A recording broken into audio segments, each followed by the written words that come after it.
നയതന്ത്ര വിദഗ്ധൻ ടി.പി. ശ്രീനിവാസൻ കൂടി ടെലിഫോണിൽ ചേർന്നു. ശ്രീ ടി.പി. ശ്രീനിവാസൻ, പ്രതിരോധ നടപടികളെല്ലാം ആരംഭിച്ചു കഴിഞ്ഞു, വലിയ രീതിയിൽ മറുപടി നൽകിക്കൊണ്ടിരിക്കുകയാണ്. അപ്പോഴും പാകിസ്ഥാന്റെ ഭാഗത്തുനിന്നും വലിയ രീതിയിലുള്ളൊരു ഭീഷണി സ്വരമൊക്കെ ഉയരുന്നുണ്ട്.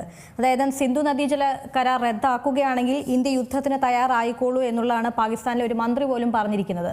ഒപ്പം തന്നെ 130 ആണവായുധങ്ങൾ ഇന്ത്യയിൽ മാത്രം ലക്ഷ്യമിട്ടുണ്ട് എന്നുള്ള കാര്യങ്ങളും പറയുന്നു. ഇതൊക്കെ ഒരു നിലനിൽപ്പിൻ്റെതായിട്ടുള്ള ഒരു ഭീഷണിയെ നമുക്ക് കണ്ടാൽ മതിയോ പാകിസ്ഥാന്റെ നിലപാട്? അത്രേ ഉള്ളൂ. എക്സ്പെക്റ്റഡ് റിയാക്ഷൻ ആണല്ലോ. കാരണം അവര് കുറ്റവാളികളാണ്, അവർക്ക് തന്നെ അറിയാം. അപ്പോ അതിന് ഇത്ര വലിയ ഒരു റിയാക്ഷൻ അവർ പ്രതീക്ഷിച്ചിരുന്നില്ല. അവർ പക്ഷെ വിശേഷിച്ചും ഇൻഡസ് വാട്ടർ ട്രീറ്റിയുടെ കാര്യത്തിൽ. അപ്പൊ അതുകൊണ്ട് അവര് വേറെ ടെലോസ് എന്താണ് ചെയ്യേണ്ടത് എന്നുള്ളത്. നമുക്കിതിലൊന്നും ധൃതിയില്ല. കാരണം ആളുകളെ കണ്ടുപിടിച്ച് ഭീകരരാരാണെന്ന് മനസ്സിലാക്കി അവരുടെ ലിങ്കേജ് എസ്റ്റാബ്ലിഷ് ചെയ്ത് കഴിഞ്ഞതിന് ശേഷമേ നമ്മൾ എന്തെങ്കിലും ആക്ഷൻ എടുക്കുള്ളൂ. ഇപ്പോൾ ട്രീറ്റിയുടെ കാര്യത്തിൽ അത് ഒരു ഓപ്പറേഷനിലാകാൻ സമയമെടുക്കും. പലതരത്തിലുള്ള ഓൾട്ടറേഷൻസ് ഒക്കെ വരുത്തണം ശരിക്കും അത് ഇഫക്റ്റീവ് ആകണമെങ്കിൽ. അപ്പൊ അത് പലപ്പോഴും നമ്മൾ ഇതിനു മുമ്പ് ഇതുപോലത്തെ പ്രശ്നങ്ങൾ ഉണ്ടായിട്ടുള്ളത് കൺസിഡർ ചെയ്തിട്ടുള്ളതാണ്. അതിന്റെ എല്ലാ ആസ്പെക്ട്സും പഠിച്ച് അത് അടച്ചാൽ എന്താണ് സംഭവിക്കുക, അതിനെന്ത് നമ്മൾ തന്നെ ഇത് സഹിക്കേണ്ടി വരും എന്നുള്ള കാര്യങ്ങളിലൊക്കെ നല്ല ക്ലിയർ ആയിട്ടുള്ള അനാലിസിസ് നമ്മുടെ കയ്യിലുണ്ട്. അപ്പോൾ അതും വലിയ സമയം എടുക്കേണ്ട ആവശ്യമില്ല. അപ്പോൾ കുറ്റക്കാരാരാണെന്ന് തെളിയുകയും അതിന്റെ ലിങ്കേജ് പാകിസ്ഥാൻ ഗവൺമെന്റിലാണെന്നുള്ള എസ്റ്റാബ്ലിഷ് ചെയ്ത് കഴിഞ്ഞാലായിരിക്കും ഒരു പക്ഷേ എന്തെങ്കിലും ആക്ഷൻ എടുക്കുക.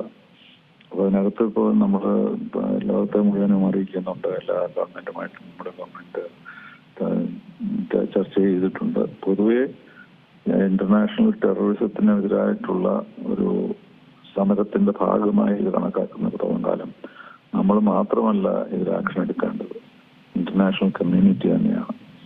അതാണ് നമ്മൾ ചെയ്യേണ്ടത്. ഇന്റർനാഷണൽ കമ്മ്യൂണിറ്റി പണ്ട് 9/11 ശേഷം അവർക്കും ഒരു ബോധവൽക്കരണം ഉണ്ടായിട്ടുണ്ട്. കാരണം ഇത് വെറും ഏഷ്യയിലോ സൗത്ത് ഏഷ്യയിലോ നടക്കുന്ന കാര്യമല്ല, ഇത് എവിടെയും നടക്കാം. സൗത്ത് ഏഷ്യയിൽ നമ്മൾ വെളിയിൽ വിട്ട ഭീകരരാണ് അമേരിക്കയിൽ പോയി ആക്രമണം നടത്താൻ നമുക്കറിയാം. ഇപ്പോൾ ഒരു ഇന്റർനാഷണൽ അവയർനെസ് ഉണ്ട്. പക്ഷെ അവയർനെസിന്റെ പ്രോബ്ലം എന്ന് പറഞ്ഞാൽ ഐക്യരാഷ്ട്ര സംഘടനയിൽ ഇന്നും ഭീകരർ ആരാണ് എന്ന് നിർവചിച്ചിട്ടില്ല. കാരണം ഒരു രാജ്യത്തിന്റെ ഭീകരർ മറ്റൊരു രാജ്യത്തിന്റെ സമരസേനാനികളാണ്, സ്വാതന്ത്ര്യ സേനാനികളാണ് എന്നൊരു തിയറി അത് കാശ്മീരിന്റെ കാര്യത്തിലുമുണ്ട്.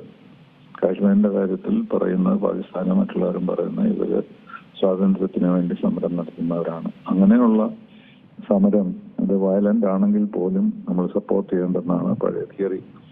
നമ്മൾ തന്നെ സപ്പോർട്ട് ചെയ്തിട്ടുണ്ടല്ലോ ഈ ഫ്രീഡം ഫൈറ്റേഴ്സിന്, സൗത്ത് ആഫ്രിക്കയിലായാലും നമീബിയയിലായാലും ഒക്കെ. അപ്പോൾ അത് ലെജിറ്റിമേറ്റ് ആണ്. അപ്പൊ ഇതാണ് അവരിപ്പോൾ ശ്രമിക്കുന്നത്. ഞങ്ങളുടേതും ലെജിറ്റിമേറ്റ് ആണ്. ഞങ്ങൾ അവർക്ക് ട്രെയിനിങ് കൊടുക്കുന്നു. കാരണം they are fighting for the motherland എന്നുള്ളൊരു തിയറിയാണ് അവർ വെച്ചിരിക്കുന്നത്.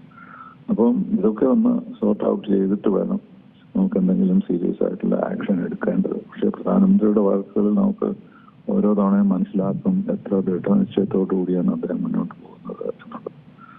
അപ്പൊ എല്ലാ കാര്യങ്ങളും ശ്രദ്ധാപൂർവം ആലോചിച്ച് ഇത് ഫൈറ്റ് അഗൈൻസ്റ്റ് ഇന്റർനാഷണൽ ടെററിസം എന്നുള്ള മാറ്റിൽ ആക്ഷൻ എടുക്കുകയാണ് വേണ്ടതെന്ന് എനിക്ക് തോന്നുന്നു.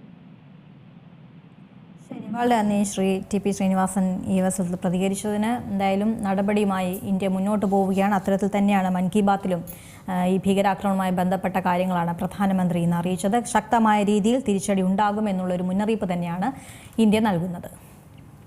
അക്ഷയാണ് വിശദാംശങ്ങൾ നൽകിയത്. ഏറ്റവും പുതിയ വാർത്തകളും വിശേഷങ്ങളും വിരൽ തുമ്പിലറിയാൻ സീ മലയാളം ന്യൂസ് എല്ലാ ഡിജിറ്റൽ പ്ലാറ്റ്ഫോമുകളിലും ലഭ്യം.